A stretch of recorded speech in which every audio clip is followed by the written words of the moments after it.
वैसे तो हर fan crazy होता है, पर कभी कभी ये जुनून से भी आगे बढ़ जाता है।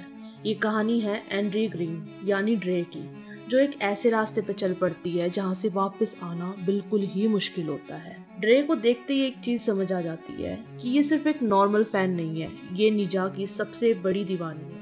उसके कमरे में हर जगह पोस्टर्स, मैगजीन्स, कवर्स और वो हर चीज है जो उसके फेवरेट पॉप स्टार से जुड़ी है। लेकिन सबसे शॉकिंग मोमेंट तब आता है जब वो अपनी नए क्रेडिट कार्ड से $1800 का कॉन्सर्ट टिकट खरीदती है, और वो भी सिर्फ स्टैंडिंग एरिया का। मतलब इतना बड़ा रिस्क सिर्फ एक आर्टिस्ट के लिए। रे एक फ्लैट में रहती है अपनी बेस्ट फ्रेंड मरीसा और उसके बॉयफ्रेंड खालिद के साथ। मरीसा उसकी बचपन की दोस्त है, लेकिन खालिद उसको कभी पसंद ही नहीं है।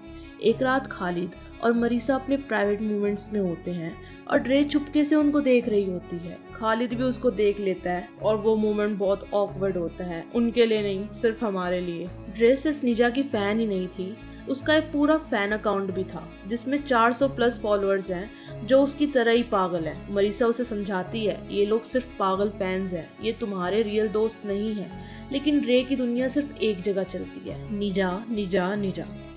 एक दिन ड्रे और मरीसा का बहुत बड़ा झगड़ा हो जाता है। मरीसा खालिद के साथ अटलांटा जा रही है अपना बर्थडे मनाने के लिए, पर ड्रे को लगा था कि वो उसके साथ कॉन्सर्ट जाएगी।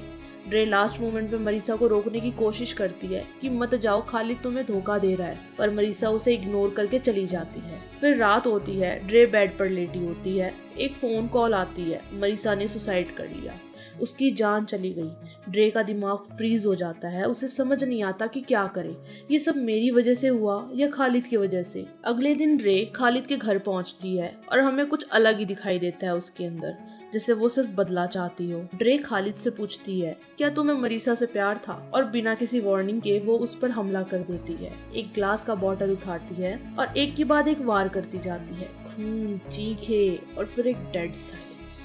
अब ड्रे सिर्फ एक फैन नहीं बल्कि एक किलर बन चुकी थी। अब यहाँ पर उसको इतना सनकी दिखाया गया है कि वो खून करने के बाद कुछ वहाँ पर रखा हुआ पंपकिन या फिर स्वीट पाई खाती है। अगर आपको ऐसी ही थ्रिलर मूवीज और वेब सीरीज की एक्सप्लेनेशन पसंद है तो प्लीज़ मेरे चैनल को सब्सक्राइब करके जाना और वीडियोस को लाइक भी करके जाना, और मेरी अदर वीडियोस भी चेकआउट करें। Thank you.